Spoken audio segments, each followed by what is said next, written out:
Et, oui. Ok, et bonjour Cap-Haïtien.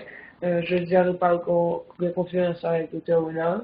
Et Dr. Ronald a grandi dans le plateau central et a reçu son doctorat en médecine à l'Université d'État haïtien à Port-au-Prince.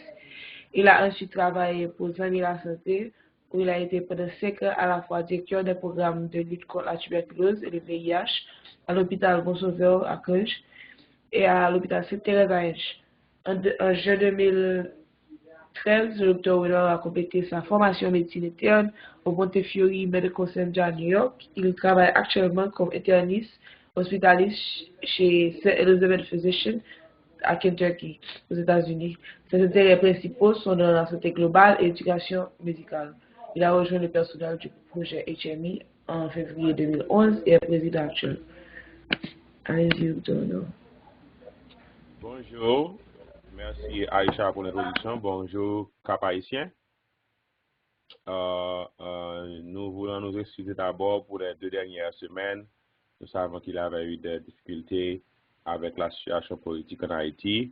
On n'a pas pu présenter au cours des dernières semaines, mais je remercie l'équipe de Cap-Haïtien qui est toujours mobilisée pour participer aux séries de vidéoconférences hebdomadaires. Nous pensons visiter Cap-Haïtien probablement au cours du mois d'août et pour rencontrer les résidents et essayer de voir comment HMI peut continuer à vous supporter dans votre formation au cours de la résidence hospitalière. Aujourd'hui, je vais faire une présentation qui va durer une vingtaine de minutes. Je voulais parler d'un sujet probablement que vous avez l'habitude de rencontrer, c'est dans le cas, c'est comment faire l'approche diagnostique chez un patient qui se présente avec une toux chronique.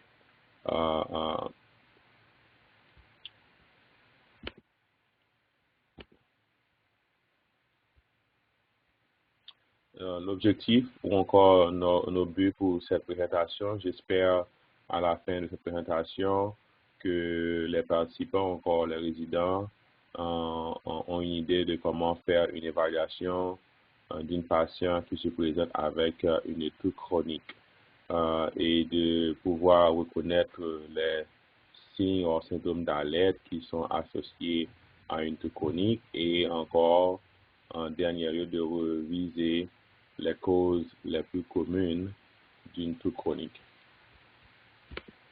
En termes de définition, on va surtout se penser on définit les toux chroniques, toute forme de toux qui dure plus de 6 à 8 semaines. Donc, on laisse les cas de toux aigus, on va se focaliser sur les toux chroniques. Et l'important, c'est comment établir le diagnostic et faire le traitement de la cause appropriée. C'est une étape qui est vraiment importante pour la prise en charge d'une toux chronique. C'est essayer d'aboutir à un diagnostic pour pouvoir traiter de façon efficace une toux chronique. En termes de mécanisme de physiopathologie, la toux est un mécanisme réflexe qui est désigné pour protéger les voies respiratoires ou encore l'organisme. Comme vous savez, les voies respiratoires sont exposées à l'extérieur, voire les voies respiratoires supérieures. Donc, tout agent en termes de nocifs, encore toute substance nocive, encore tout micro-organisme qui vont pénétrer la voie respiratoire peut déclencher ce réflexe qu'on appelle la toux. Et ces genres de stimulus peuvent venir des voies respiratoires, mais les toux également peuvent être engendrés par d'autres stimuli qui n'arrivent pas, qui ne proviennent pas des voies respiratoires. Et lorsque la toux est chronique, ceci peut aboutir ou encore interférer à la qualité de vie du patient. Et lorsque la toux persiste, le patient peut déjà penser que quelque chose ne marche pas bien ou que quelque chose ne va pas bien. En termes d'étiologie, les toux chroniques en général, si on divise en termes de mécanismes, ceci peut être lié à une source exogènes, les fumées de cigarettes, les poussières, encore des corps étrangers. Ceci peut être lié à un stimuli ou encore quelque chose d'endogène qui vient des voies respiratoires encore de la cavité abdominale, en termes de sécrétion au niveau des voies respiratoires ou encore les contenus gastriques peuvent déclencher la toux.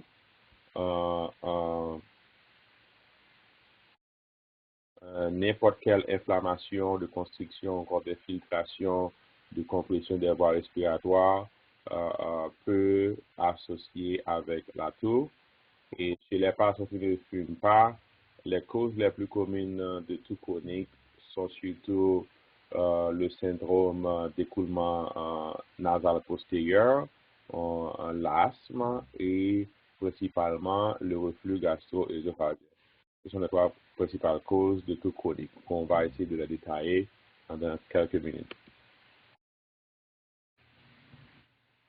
Comment aborder un patient qui se présente avec une toux chronique? L'un des éléments qui est important, comme probablement toute autre pathologie en médecine, c'est de faire une histoire détaillée et associée à un examen physique. Déjà, l'histoire et l'examen physique vont vous donner beaucoup d'informations qui vont vous permettre d'orienter ou encore d'avoir une intuition clinique sur la cause ou encore les causes sous-jacentes d'une toux chronique. Et lorsque l'histoire et l'examen physique ne vous donne pas une idée claire, on peut penser à faire d'autres examens, comme une radiographie thoracique. Des fois, on peut faire une analyse de la capacité pulmonaire. Certaines fois, par exemple, en Haïti, dans les cas de suspicion de la tuberculose, on peut faire un examen des crachats. Et dans très rares cas, si l'examen physique ou encore les examens paracliniques comme les radiographies, les examens sanguines n'arrivent pas à vous donner des informations, déjà, on peut penser à certaines fois à faire une radiographie thoracique, un scanner thoracique, que ce soit un scanner pulmonaire, un scanner des sinus, et même des fois aboutir à une bronchoscopie, par exemple, si vous pensez à une pathologie maligne ou encore s'il y a une masse qu'on a retrouvée au niveau de la radiographie initiale. Donc, mais en général, beaucoup de patients qui vont présenter avec une toux chronique, l'histoire et l'examen physique à eux seuls suffiront pour pouvoir vous donner une idée des causes principales de cette toux chronique. Dans l'histoire, l'important, vous l'avez déjà savoir que c'est une toux chronique parce que ce sera un patient qui va vous dire que cette toux persiste pendant plus de 6 à 8 semaines, environ 2 mois. Il faut penser à questionner sur le caractère de la toux. Est-ce que c'est une toux sèche? Est-ce que c'est une toux productive? Quelle est la couleur des sécrétions? Et en plus, si cette toux a des variations circadiennes, c'est-à-dire est-ce que cette toux diffère en début de matinée comparativement au sommeil? Est-ce que c'est une toux qui persiste tout au cours de la journée? Donc déjà, ça va vous donner des idées en termes de toux qui se manifeste beaucoup plus le soir. On va penser à l'écoulement nasal postérieur parce que quand vous êtes en position de décubitus, il y a beaucoup plus de facilité pour ces sécrétions nasales se déverser au niveau des voies respiratoires supérieures. Et principalement, s'il y a d'autres facteurs qui sont associés à cette toux chronique. Est-ce que c'est le patient qui a une fièvre, qui a une perte de poids? Est-ce qu'il y a du sang associé de cette toux? Est-ce que les crachats sont... quelle est la couleur des crachats? Ou encore s'il y a des odeurs au niveau des crachats, on peut penser à d'autres pathologies respiratoires comme la bronchiectasie, encore une pathologie maligne. Est-ce qu'il y a des signes de détresse respiratoire? Est-ce que c'est un doute qui se manifeste avec une tachypnée? Est-ce qu'il y a des sueurs profuses? Donc, ces genres de signes peuvent déjà vous montrer qu'il y a une pathologie parenchymale qui probablement doit vous mettre sur la piste que c'est quelque chose qui est de grave. est-ce qu'il y a des facteurs qui vont améliorer ou encore aggraver cette hausse? Est-ce que c'est une toux qui se déclenche à fois que la personne finit de manger ou encore le patient finit de manger? Est-ce que c'est une toux qui est associée à l'exposition à certains types d'irritants ou encore à la fumée, à la poussière? On veut penser à des cas de rhinite allergique. Est-ce que c'est une toux qui va s'apparaître au moment de l'exercice? On peut penser à la forme d'as associée à l'exercice. Et principalement, l'un des éléments qui est très important, c'est l'histoire de la consommation de cigarettes. Est-ce que c'est un patient qui est fumeur ou encore c'est un patient qui est exposé à des fumées de cigarettes? Vous pouvez ne pas fumer, mais vous avez quelqu'un, que ce soit un partenaire ou encore votre époux, épouse ou encore vos parents qui sont à la maison qui fument beaucoup. Donc l'exposition à des irritants de fumée de cigarettes encore peuvent vous donner une idée. Est-ce qu'il y a des occupations? Si c'est un patient qui travaille au niveau de la cimenterie nationale, si c'est un patient qui est qui fait de la peinture, qui est exposé à des irritants, ceci peut vous donner des idées à des mécanismes allergiques. Des histoires de voyage, si c'est un patient qui voyage dans une région endémique où la tuberculose ou d'autres pathologies contagieuses, respiratoires existent, et faire des histoires d'allergie, d'atopie, et principalement poser des questions en rapport avec les antécédents familiaux peuvent vous déjà donner une idée des causes possibles de cette toux chronique.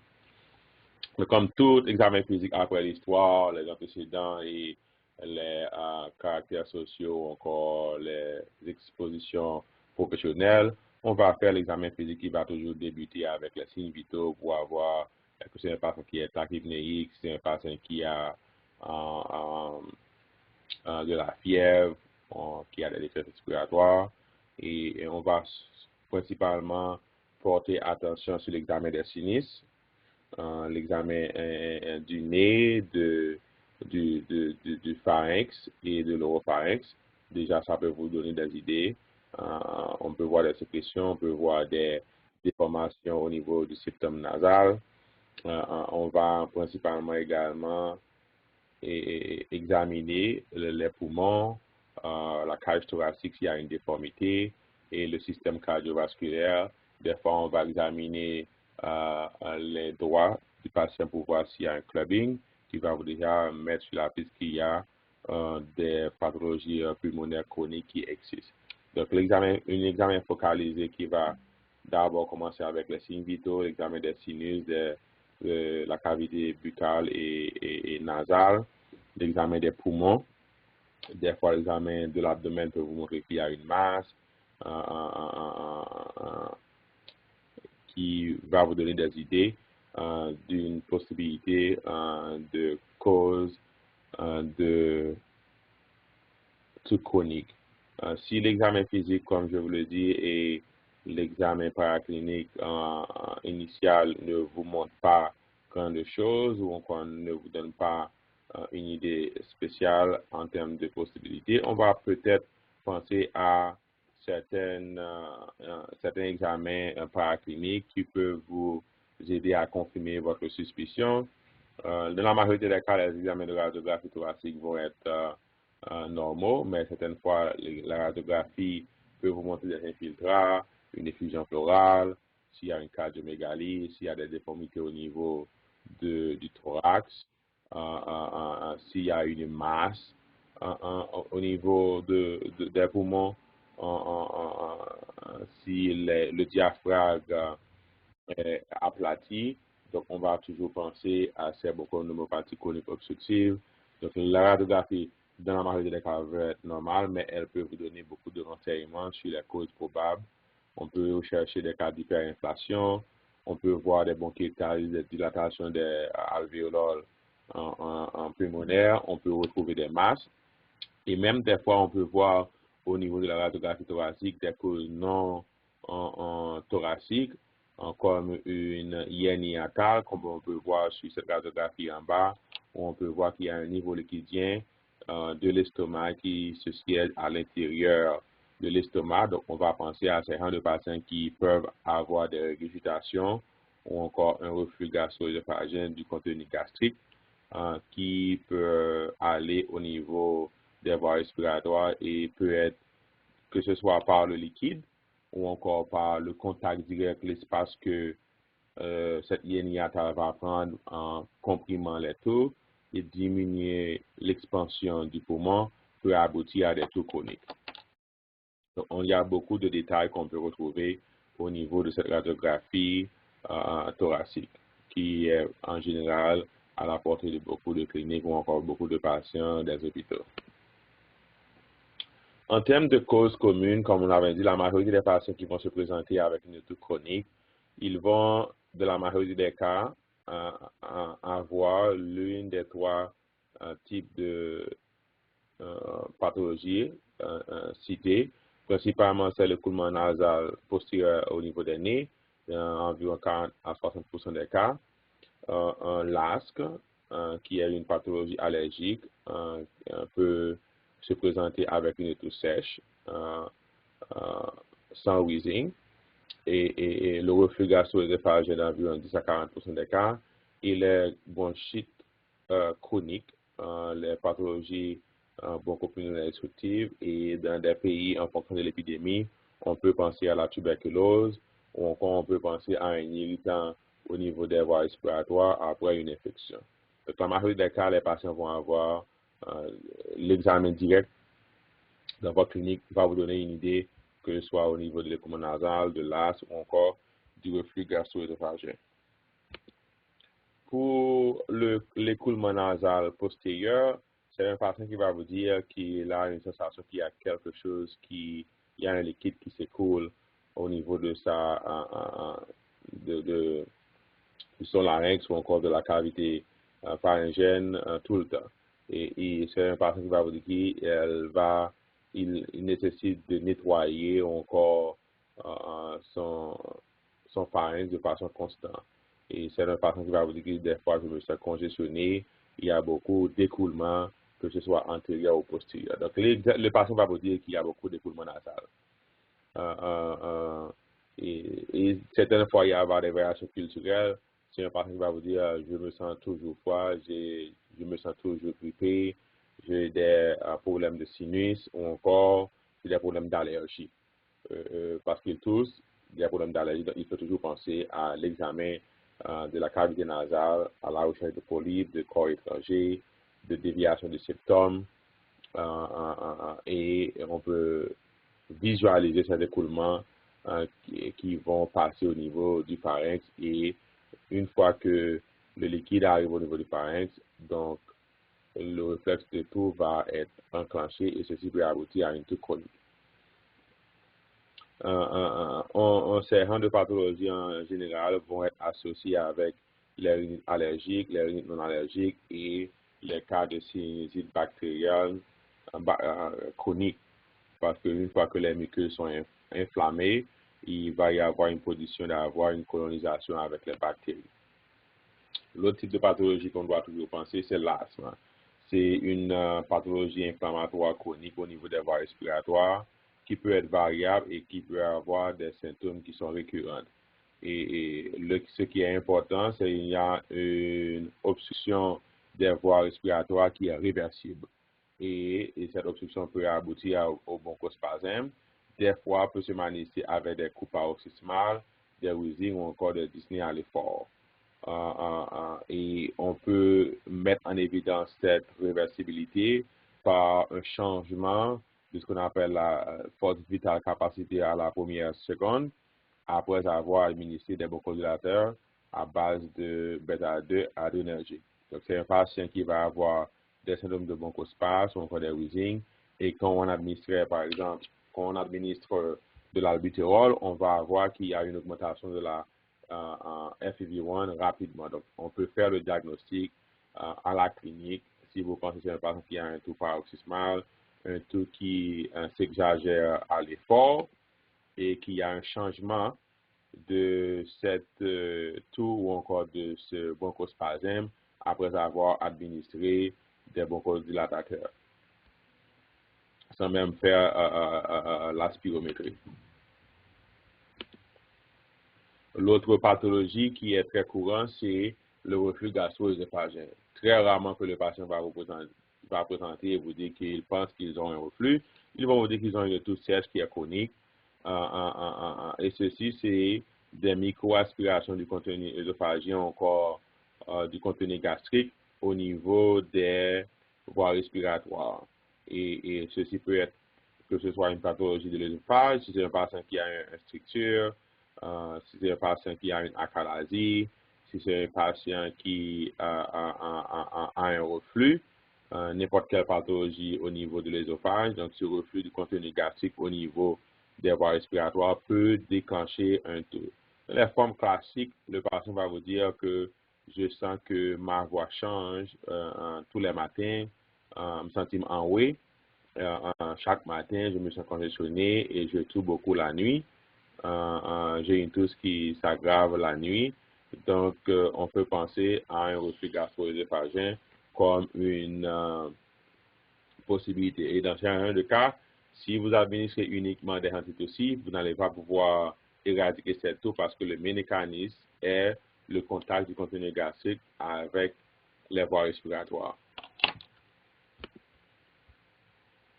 L'un des éléments qu'il faut toujours penser comme cause de toux chronique et sèche, c'est la prise des inhibiteurs de l'enzyme de conversion. C'est-à-dire que vous avez un patient qui est hypertendu, qui a une insuffisance rénale chronique ou encore qui a une insuffisance cardiaque congestive, il faut toujours penser aux médicaments. Et le premier médicament qu'il faut toujours penser, c'est l'inhibiteur de l'enzyme de conversion. Donc, par leur mécanisme, ces inhibiteurs de l'enzyme de conversion vont bloquer l'enzyme de conversion et qui va augmenter le taux de bradykinine de nitrique oxyde au niveau de l'organisme, et cette augmentation de bradykinine de nitrique oxyde à elle-même peut déclencher des toux sèches. Donc, si vous avez un patient qui a une toux chronique, le premier réflexe, c'est toujours d'abord regarder si ce patient de réviser les médicaments pour voir s'il y a du captopril, de l'énapril, le lisinopril dans la liste des médicaments de ce patient. Il faut d'abord penser à arrêter ces médicaments si la toux interfère avec la qualité de vie du patient.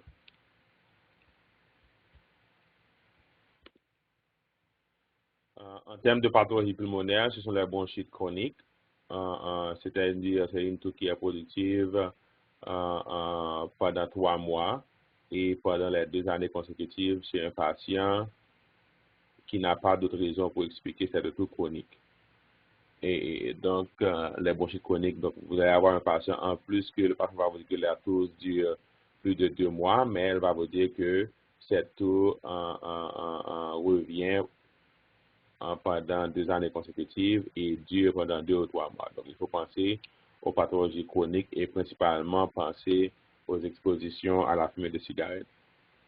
Il y a d'autres causes de toux chronique qui sont beaucoup plus moins fréquents, mais qu'on va toujours penser. Les cas de pertussis, qu'on appelle le whooping cough, principalement chez les enfants, mais il y a beaucoup de patients qui n'ont pas été vaccinés et qui vont être en contact avec la bactérie. Il faut penser au pertussis. Il y a beaucoup de pathologies cardiovasculaires, c'est-à-dire c'est un patient qui a une insuffisance congestive, c'est un patient qui a une dilatation auriculaire qui va comprimer l'œsophage. Vous savez que l'œsophage passe en arrière de l'oreillette gauche. Des patients qui ont des pathologies abdominales ou encore qui a ce qu'on appelle une aspiration, c'est-à-dire qu'il y a une dilatation au niveau de l'œsophage qui va aboutir à un reflux de contenu gastrique œsophagien au niveau de l'œsophage. Si c'est un patient qui a eu un antécédent d'accident cérébrovasculaire et qui a des déficits moteurs et qui n'arrive pas à mastiquer encore, à parler, qui a une aphasie, ces gens de patients peuvent avoir une dysphagie et aboutir à des cas d'aspiration chronique qui vont aboutir à des pneumonies, qui vont aboutir à des toux chroniques. Si c'est un patient qui est un fumeur, on doit penser au cancer du poumon. C'est un cancer qui est très fréquent chez les fumeurs. et même chez les non-fumeurs, et avec une distribution en termes de sexe plus ou moins égale entre les deux sexes. Et il faut penser au cas de stress. Et en Haïti, ce qui va être toujours qu'on ne doit pas rater et doit toujours penser, tout patient qui se présente avec une toux chronique, le fait que la tuberculose est endémique, on doit penser, encore déjà dès l'histoire, on va voir que c'est un patient qui va vous dire qu'il a perdu du poids, qu'il a de la fièvre, des sueurs profusées. Il faut penser à la tuberculose, rechercher des signes d'adénopathie, d'effusion pleurale au niveau chez ces patients. Et d'autres pathologies, si vous pensez maintenant à des patients qui sont immunocomprimés, les patients avec, qui reçoivent des stéroïdes, que ce soit pour les pathologies rhumatismales, les patients avec VIH, l'autre patient avec cancer, des patients avec des transplantations, c'est un de cas que vous n'allez pas rencontrer très facilement en Haïti, mais il faut toujours penser à d'autres pathologies chez les patients qui sont immunocomprimés, qui vont avoir d'autres types d'infections fongales, infections virales, qui peuvent affecter les sinus ou encore qui peuvent affecter les voies respiratoires. Il faut penser à ce genre de cas. Mais dans la majorité des cas, ce sont des patients avec des poumons nasales, des patients avec reflux gastro-œsophagien, des patients avec de l'asthme que vous allez rencontrer, ou encore des patients avec beaucoup d'allergies environnementales. Donc, en termes d'algorithme, donc c'est une toux chronique, il faut penser, comme dit, c'est un toux qui est à plus de 6 à 8 semaines. Et l'histoire, l'examen physique, déjà va vous mettre sur la piste, est-ce que c'est un patient qui a l'asthme ou encore un syndrome nasal d'écoulement postérieur ou encore un reflux gastro-œsophagien. On va traiter en fonction de ce que vous pensez. Si vous pensez que la toux est liée à un reflux gastro-œsophagien, on va d'abord commencer un traitement empirique avec la famotidine, les H2 bloqueurs ou encore les inhibiteurs du pompe à proton comme le méprazole pour essayer de voir Docteur si on peut. Yes. Oui, oui. Excusez-moi, une interruption, mais ils m'ont dit qu'ils ont eu un problème. Oh, ils viennent de connecter là maintenant. Ils s'est déconnecté par accident. Problème. Ok. Peut-être vous pouvez reprendre le dernier slide, Yeah. si possible. That's the slide. Et celui-là, oui. Donc, en termes de cause de toux chronique, Merci. donc il y a le pertussis, encore le whooping cough, qu'on va surtout rencontrer chez les enfants, mais il faut penser également chez les adultes qui n'ont pas été bien vaccinés. Il y a les pathologies cardiaques, une insuffisance cardiaque congestive, l'hypertension artérielle pulmonaire, il y a les cas de dilatation auriculaire peuvent aboutir à une toux chronique. Des problèmes d'aspiration chez les patients qui ont eu un antécédent d'accident cérébrovasculaire avec des déficits moteurs, qui n'arrivent pas à communiquer, on croit mastiquer bien. Donc, ces rangs de patients ont un risque élevé d'aspiration et de toux chronique. On les a perdus encore, oui. Let's see. OK. C'est parce que je vois par l'email. Ils sont reconnectés. J'ai l'impression que la communication est difficile pour eux. Voilà. Les pathologies pulmonaires chez un patient qui est un fumeur, comme le cancer du poumon et les cas de stress. Et en Haïti, on ne peut surtout pas négliger, déjà dans l'histoire et l'examen physique, un patient qui a une toux chronique avec de la fièvre, des sueurs profuses, de la perte du poids, de penser à la tuberculose, parce que la tuberculose est endémique. Et chez les patients qui sont immunocomprimés, les patients avec l'infection à VIH, les patients qui sont sous immunosuppresseurs, les patients qui ont une histoire de transplantation, ce genre de patients ont des risques beaucoup plus élevés avec des pathologies beaucoup plus rares, comme la pneumonie à pneumocystis, il y a les cas d'infection fongique, il y a les cas de infection virale, pulmonaire. qu'on va rencontrer chez les patients. Les patients qui ont des pathologies auto-immunes, que ce soit la l'arthrite rhumatoïde ou d'autres pathologies, le syndrome de Goodpasture qui peuvent affecter d'autres systèmes, mais également les voies respiratoires et principalement les poumons et les sinus. Donc, pendant l'histoire, il faut essayer de voir dans les antécédents est-ce que c'est un patient qui a des risques ou encore qui a d'autres pathologies pour lesquelles ils reçoivent des traitements immunosuppressifs. Les patients qui ont un antécédent de transplantation cardiaque, transplantation pulmonaire, transplantation rénale, qui vont être sous immunosuppresseurs, ces des patients ont des risques élevés pour des infections beaucoup plus rares. Et en termes d'algorithme, donc si vous considérez l'histoire de l'examen physique, le diagnostic probable sera l'AS ou encore le reflux gastro-œsophagien ou encore le syndrome d'écoulement nasal. On peut faire le traitement empirique en fonction de la cause que vous pensez. Si vous pensez que c'est un reflux gastro-œsophagien qui est la cause de la cause, on peut même faire débuter un traitement empirique avec les inhibiteurs de la pompe à protons pour essayer de voir pendant 2 semaines si ces rangs de tours vont être améliorés, d'aviser les patients de ne pas consommer beaucoup de caféine, de ne pas manger trop tard, de n'aller pas se coucher rapidement après avoir fini de manger pour essayer de mettre au repos l'estomac et contrôler, encore de diminuer la sécrétion gastrique et en même temps réduire les risques de reflux gastro-œsophagien. Si l'histoire et l'examen physique ne vous donne pas une idée, on peut déjà penser à faire une radiographie du thorax, dans la majorité des cas qui va être normale et associée à un examen de crachat en Haïti. Si la radiographie est normale, et on va d'abord penser est-ce que c'est un patient qui est immunocomprimé ou encore si c'est un patient qui est immunocompétent. Si c'est un patient qui est immunocomprimé, même lorsque la radiographie est normale, on doit penser à faire d'autres examens et après avoir assuré que le patient n'ait pas un écoulement nasal, un reflux gastro-œsophagien ou un colasse.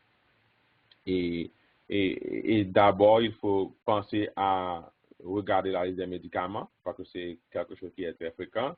Si le patient n'est pas sous l'inhibiteur de l'enzyme de conversion, le captopril, le nisinopril et l'enalapril, pour pouvoir enlever ces médicaments. Et si la toux persiste après avoir fait un traitement empirique pour l'écoulement nasal ou encore utiliser l'albuterol dans les cas d'AS ou encore utiliser les médicaments pour traiter le reflux gastro-œsophagien. Et si la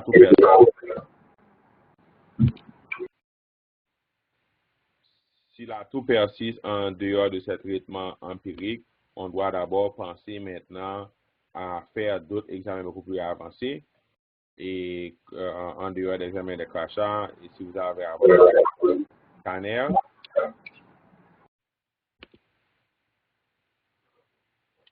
pour pouvoir savoir s'il y a d'autres modifications, encore changements au niveau du parenchyme pulmonaire ou encore au niveau des sinus qu'on n'avait pas arrivé à identifier au niveau de la radiographie thoracique, comme les cas de bronchiectasie, des masses pulmonaires, de corps étrangers au niveau des voies respiratoires. Je me rappelle qu'il y a eu un patient récemment qui a eu une toux chronique et l'examen de radiographie était normal, l'examen physique et les signes vitaux étaient normal et on a pu réaliser un scanner thoracique qui avait montré que le patient avait une masse, une lésion qui apparaît comme une masse au niveau du lobe inférieur gauche et au moment de la bronchoscopie, on avait pu réaliser que le patient avait avalé un grain de pistache. Et en questionnant le patient, il se rappelait consommer du pistache, de la pistache 2 mois auparavant et il avait un épisode de toux forte. Probablement, il avait aspiré un grain de pistache qui s'était logé au niveau des voies respiratoires pendant 2 mois. Donc, et l'examen physique, l'histoire, encore des fois, on peut même aboutir à faire une bronchoscopie pour arriver à faire le diagnostic. Donc, dans les cas de toux chronique, en général, comme un rappel, c'est l'histoire, l'examen physique, les antécédents expositionnels, les types de professions, les médicaments et les antécédents d'allergie qui vont vous donner d'abord, vous mettre vous donner une idée du diagnostic et si l'histoire des examens physiques ne vous aide pas et vous avez révisé les médicaments principalement avec les inhibiteurs d'enzymes de conversion, on va passer à d'autres examens complémentaires, la radiographie, l'examen sanguin, pour avoir une idée des causes. Mais il faut toujours se rappeler que les causes les plus communes seront les plus fréquemment rencontrées, l'écoulement nasal postérieur, le reflux gastro-œsophagien et les décadases. Et en Haïti, il faut toujours mettre sur la piste les cas de pneumonie, d'épanchement pleural, de surveillance cardiaque congestive et principalement la tuberculose comme pathologie qu'il ne faut pas rater, mais déjà dans l'histoire, vous allez avoir d'autres informations comme la fièvre, la sueur profuse, la perte de poids, qui va vous mettre sur la piste et penser à ces genres de pathologies. Je vous remercie pour votre participation et si vous avez des questions, écoutez. On les a perdu encore pendant 2 minutes, 2 dernières minutes. Je pense qu'ils ont tout vu, là. Parce qu'ils viennent se déconnecter par accident. Et puis, la communication n'est pas bonne. Mais je vais envoyer un email pour demander s'ils ont des questions.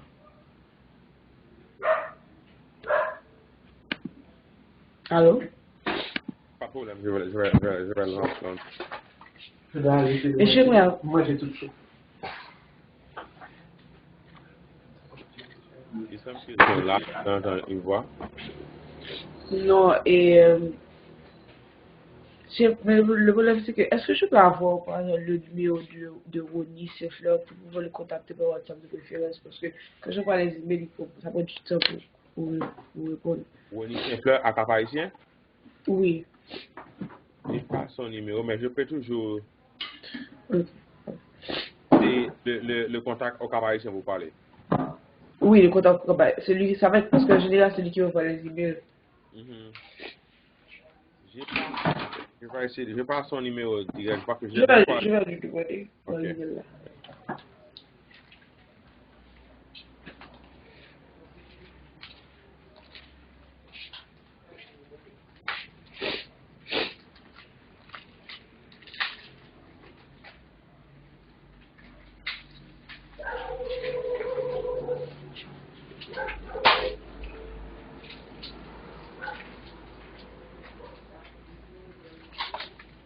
Je vais envoyer.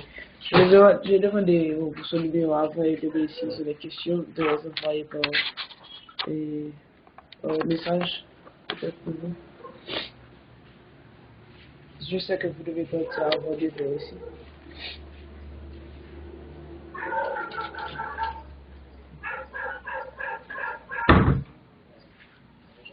Quand tu l'as fini. Malheureusement, on n'a pas pu prendre des questions avec Cap Haïtien, sans qu'ils ont perdu la connexion. Non, oui, c'est pour ça que je vois un email pour demander s'ils ont des questions. Parce qu'ils ont tout suivi, c'est juste que la dernière fois, vous disiez justement si vous avez des questions, j'ai regardé et j'ai vu qu'ils n'étaient pas connectés. Mais avant, ils étaient connectés. Donc, ils ont pu tout entendre. Bon, avec des difficultés, parce que ça se coupait de temps en temps. Mais je vois un email au contact Cap Haïtien pour demander s'ils ont des questions. Ils peuvent peut-être envoyer ça par email. Et puis, si vous devez vous déconnecter maintenant, je vous envoie ça à vous et vous pouvez répondre aux questions. Pas de problème. Et aussi, je prends son numéro aussi pour pouvoir avoir ça pour le futur parce que de temps en temps, quand ils ont des problèmes, ils m'envoient des emails, mais par WhatsApp, ce serait plus facile. Pas de problème. Merci, Aïcha. Il n'y a pas de problème. Ok, bonne journée. God content.